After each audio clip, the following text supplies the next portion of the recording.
Hi Libra, welcome to February 2022. I hope you're doing really well. Thank you so much for joining me. Let's read for the month of February. I have an additional 15 minutes to all readings booked. If you'd be interested, head over to the website rubyreadstarot.com where you can take a look over the services and book there. So right off the bat, February the 1st, Happy Chinese New Year and Happy Lunar New Year.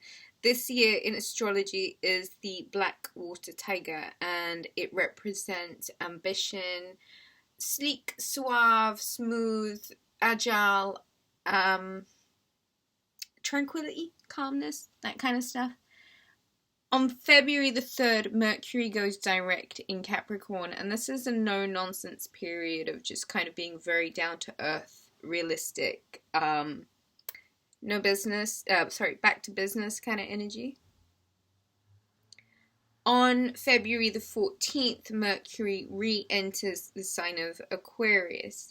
There is an air of breakups, not necessarily the most romantic energy for this holiday, but I will say that if you keep it inventive and interesting, I'm sure you can have a really good time. The full moon in Leo, February the 16th. This for me is the showstopper of the whole month.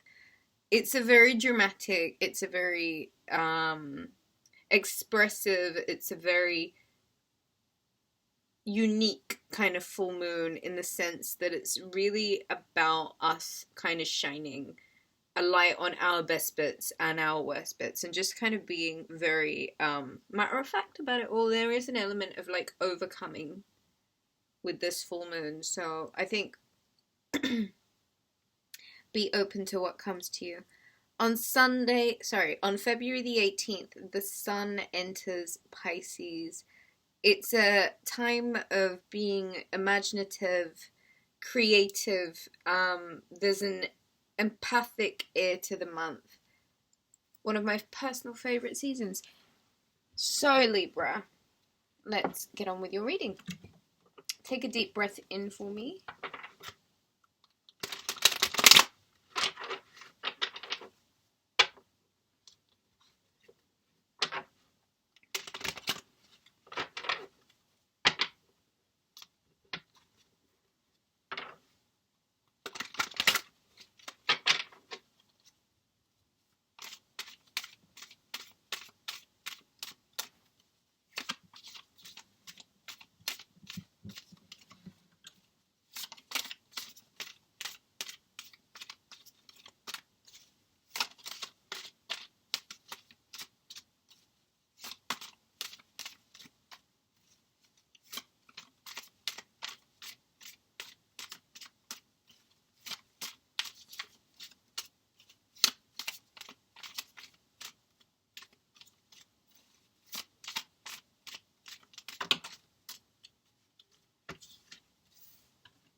The Ace of Pentacles and the Three of Cups.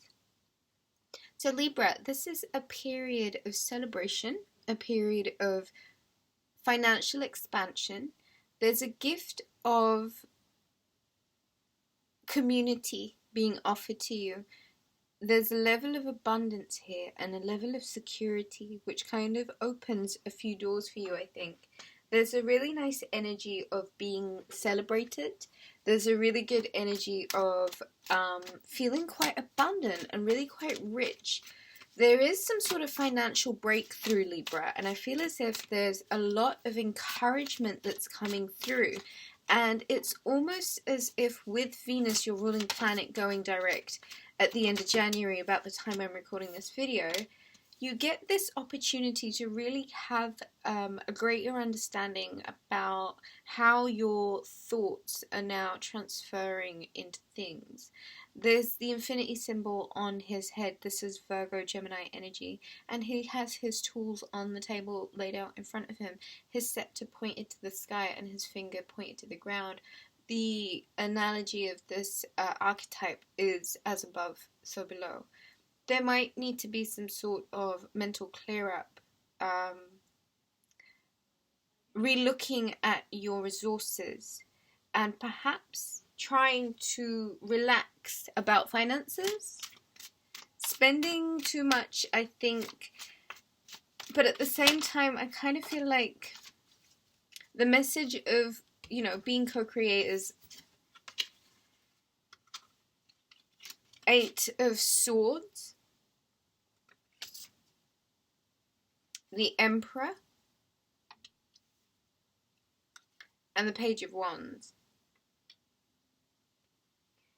Libra, I feel as if there is this energy of restriction that you may have laid on yourself. I do feel like there is a lot of paranoia and doubt and a lack of self-belief. It's almost as if you're sort of in a prison of your own making. Those swords represent mental thoughts, the ropes that bind her, and the blindfold that she wears. They're not really super restrictive. I feel like she could wriggle out of those. She could actually make her way out of the exile, it's self-imposed exile, and make her way back to town if she wishes. I just feel like there might be some sort of masochism involved in this, or an element of it at least. The Emperor energy is strong Aries, divine masculine energy. Doesn't have to be a masculine, it's not gender specific. It is the energy of someone who's a boss, someone who gets things done, someone who is 10 toes down, armor under his robe, her robe, and ready to go get it when they need to. There is the energy of authority here. There is the energy of someone having a sort of hold over someone else. And it's almost quite it's barbaric because it's all about war and overcoming and overpowering. I do feel, Libra, there is a message or a messenger, something fun, flirty, quite in the moment, not necessarily long lasting. However, it is a fun distraction.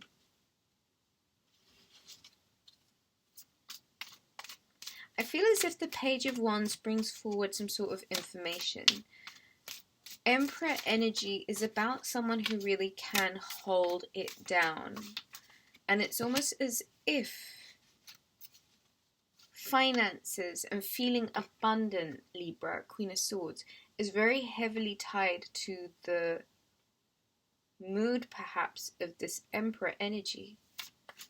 The Queen of Swords is your energy. And I feel as if you're being asked to be really quite discerning at the moment. And I think it's quite important to see where you recognize certain trends and patterns that are taking place around you at the moment. There's a strong connection to a community. And it's about creating partnerships, successful, long-enduring partnerships.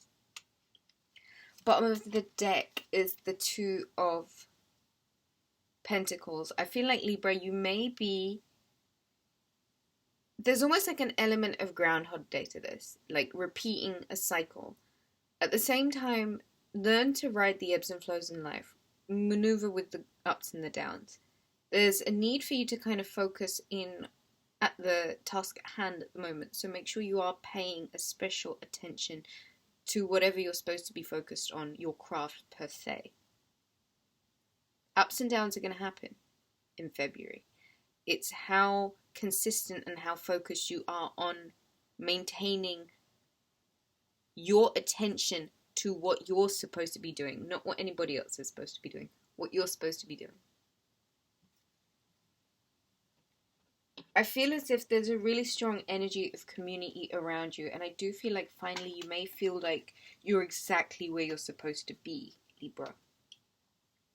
I do feel as if there is some sort of winning partnership. It's almost as if it's a support. It's almost as if it's the right pair. It's almost like, I don't know, I just feel like the energy is, it makes sense. Do you know what I mean? It's the right pair put together. It is an enduring partnership. And I do feel like it's one that has a lot of familiarity to it. Feels familiar. It fits really good. And it is one that should be celebrated. And it is one that, it's the 1111 card for me. Do you know what I mean? It's synchronistic. It's perfect timing. Be very careful about the limitations that you put on yourself, Libra. Again, really bring your focus back to you and what you're doing and why you're doing it. I feel as if there is a need for you to focus on you. Virgo, Capricorn, Taurus energy. The moon. Things that are hidden, perhaps things that you don't necessarily know about. There is this heartache, betrayal, being stabbed in the back energy in regards to a Virgo, Taurus, Capricorn. And I do feel like there are things that you don't know. There are things that are yet to be revealed. There are things that you should be paying attention to right now. Focus on your abundance. Focus on the things that make you feel wealthy and mean that you're aligned with the best outcome, Libra. I think that's all I have for you. Thank you so much for joining. To book a reading, visit rubyreadstarot.com. Additional 15 minutes free to all readings booked between now and the 1st of February. Thank you so much for joining, Libra. Take care. Bye-bye.